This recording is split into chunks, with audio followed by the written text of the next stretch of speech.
ये नुकसानदायक हो जाए।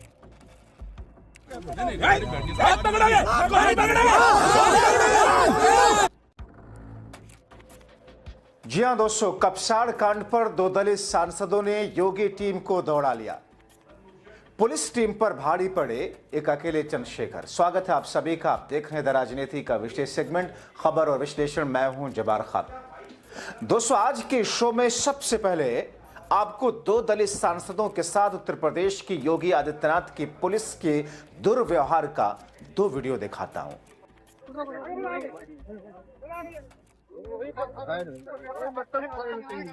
ये नुकसानदायक हो जाएगा।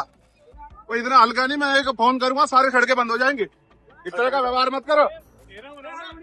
हाथ न लगा, हाथ पीछे मेरा हाथ मत लगा। कभी आप गलत फहमी हो, हाथ मत लगाना। रोको, रोकने के तरीके से हाथ मत लगाना। ठीक है, इसमें हल्का नहीं हो।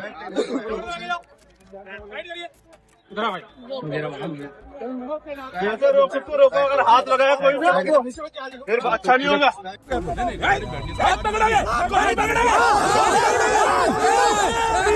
हम आपकी नौकरी कर रहे हैं तो वापस चले जाए। अच्छा, आप क्यों कहते बार बार वापस चले जाए? क्यों चले जाए वापस? ये बार बार आप कहते वापस चले, हम अच्छा हम नहीं जा रहे, क्या करेंगे आप क्यों रोक रहे हैं हमें?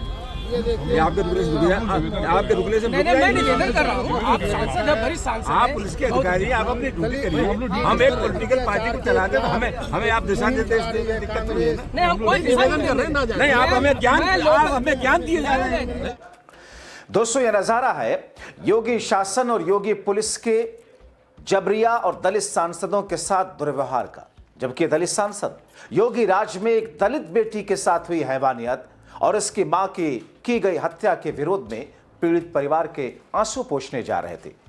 क्या उत्तर प्रदेश की सरकार, पुलिस प्रशासन ये नहीं चाहती कि उसके राज्य में कानून और व्यवस्था जो बदहाल हो रखा है, दलितों के साथ में उत्पीड़न जो सातवें आसमान पर है, खास तौर पर ये मेरठ की घटना जिसने पूरे प्रदेश के साथ साथ पूरे देश को झकझोर दिया, मगर पूरे गांव और आसपास के इलाकों ने उत्तर प्रदेश की योगी की पुलिस ने छावनी में तब्दील कर रखा है।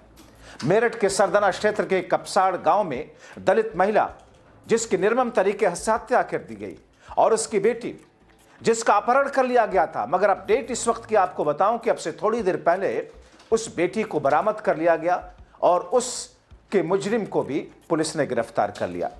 मगर दोस्तों, आप सोचिए, जहां एक पीड़ित परिवार के साथ में उनको सांत्वना देने के लिए अगर विपक्षी दल वहां पर पहुंचना चाहते हैं, सोशल वर्कर वहां पहुंचना चाहते हैं, तो इससे योगी आदित्यनाथ को किस बात की तकलीफ है?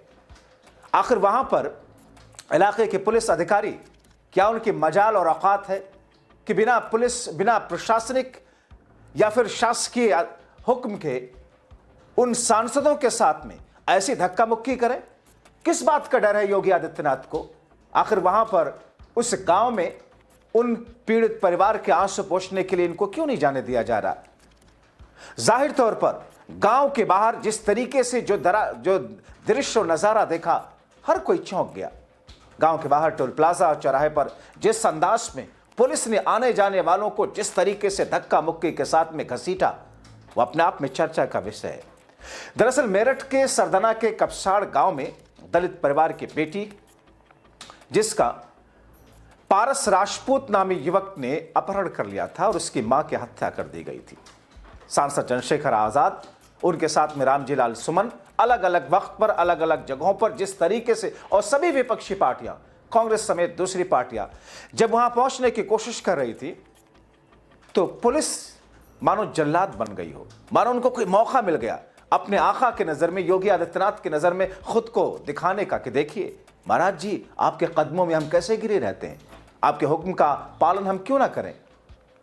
दोस्तों, पुलिस द्वारा रोकने की कोशिश जिस अंदाज में की गई और उसके बाद की तस्वीरें आप देख लीजिए, कैसे चंद्रशेखर आजाद ने सबको चकमा देकर किस तरीके से खुद ही किसी रेसलर की तरह दौड़ लगा दी। और फिर बाइक की तस्वीरें।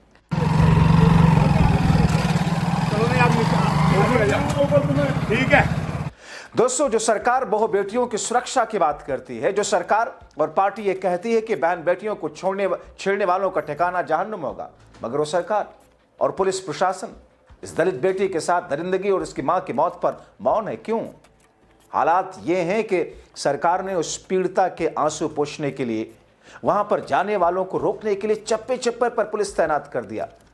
गांव की सीमा के करीब करीब 2.5 किलोमीटर पहले ही बैरिकेडिंग, वहां पर एसएसपी, एसपी ट्रैफिक सहित अलग अलग जगहों के 4 सीओ, 20 इंस्पेक्टर, 150 से ज्यादा दरोगे, 500 से ज्यादा अधिक पुलिसकर्मी तैनात कर दिए गए।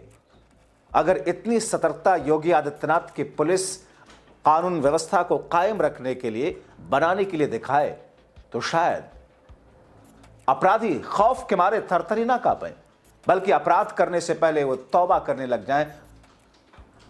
दोस्तों, जिस अंदाज में, जिस तरीके से आरएएफ और पीएससी की टीमों को अलर्ट किया गया, यह दर्शाता है कि एक कायर और निहायत ही बुज़दिल, डरी हुई प्रशासनिक और पुलिसिया टीम अपने आका का हुक्म बजा लाने के लिए, एक कायर सरकार का हुक्म बजा लाने के लिए इस तरीके से खड़ी है।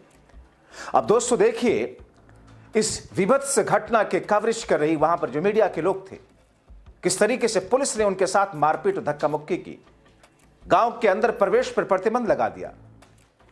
मीडिया कर्मी जब गांव में जबरन घुसने की कोशिश की तो रास्ते में कई स्थानों पर पुलिस के साथ में उन्हें किस तरीके से मुश्किलों का सामना करना पड़ा।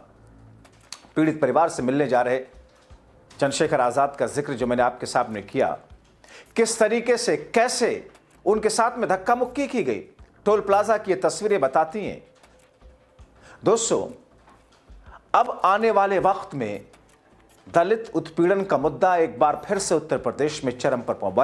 रायबरेली का मामला आपको याद है, कैसे खुद को बाबा वाले कहने वाले लोग एक दलित शख्स की जान ले रहे थे और उस शख्स की जुबान पर राहुल कारू का नाम था। दोस्तों, इस घटना से पहले, चंद्रशेखर से पहले समाजवादी पार्टी के सांसद रामजीलाल सुमन भी जब वहां पहुंचे तो उनके साथ में और किस तरीके की बदतमीजियां की गई, किस तरीके से पुलिस टीम ने उन्हें धक्का मुक्की, किस तरीके से उनको झेलना पड़ा। उधर पूर्व जिला पंचायत अध्यक्ष सीमा प्रधान, पीड़ित परिवार से मिलने के लिए नहीं जाने दिया गया, रोक दिया गया। सीमा प्रधान ने पुलिस पर धक्का मुक्की का आरोप लगाया, समर्थकों के साथ धरने पर बैठ गई। दोस्तों, पीड़िता के गांव के हालात यह है कि लगातार बढ़ते तनाव के कारण गांव की गलियों में सन्नाटा है। ज्यादातर लोग घरों में कैद हैं, बच्चों को बाहर निकलने में मना कर दिया गया। ग्रामीण छतों से हालात पर नजर देख रहे हैं। गांव की सीमाएं सील होने के कारण नौकरी पेशा लोग भी बाहर नहीं जा पा रहे। गांव का जनजीवन पूरी तरीके ठप है। और इस बीच पीड़ित परिवार का कहना है कि अगर 48 घंटे के भीतर जो उनकी मांगे हैं वो पूरी नहीं हुई तो फिर एक बड़े स्तर का आंदोलन किया जाएगा। जाहिर तौर पर इन चेतावनियों से ये सरकार डरती कहां है। पुलिस टीमें हालांकि लगातार दबिश दे रही थी अलग अलग जगहों पर। अब उस आरोपी को गिरफ्तार कर लिया गया, लड़की को बरामद कर लिया गया।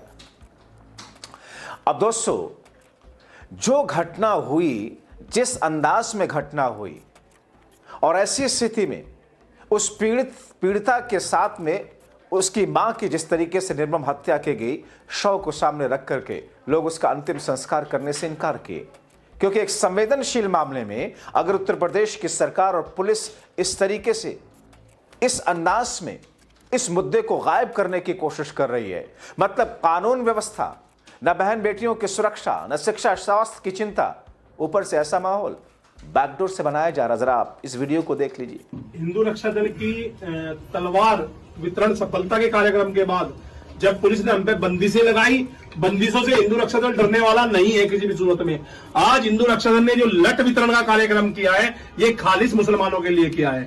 बाकी हम किसी हिंदू के साथ कभी कोई गलत नहीं करेंगे, क्योंकि हमारे धर्म पर जब भी आघात करता है कभी कोई हिंदू नहीं करता, मुसलमान नहीं करता है। ये लट वितरण का कार्यक्रम खालिस मुसलमानों के लिए है, क्योंकि विधर्मी शब्द बोलने का मतलब है हम डरते हैं। हम डरते नहीं है, जो करते हैं सीधा ठोके करते हैं। और ये लट हमने उनकी सुरक्षा के लिए दिया है, क्योंकि सरकार ना तो हमें हथियार दे रही, ना हमें शस्त्र दे रही, हमें इन जालिमों के, इन सुअरों के सामने छोड़ दिया गया है मरने के लिए।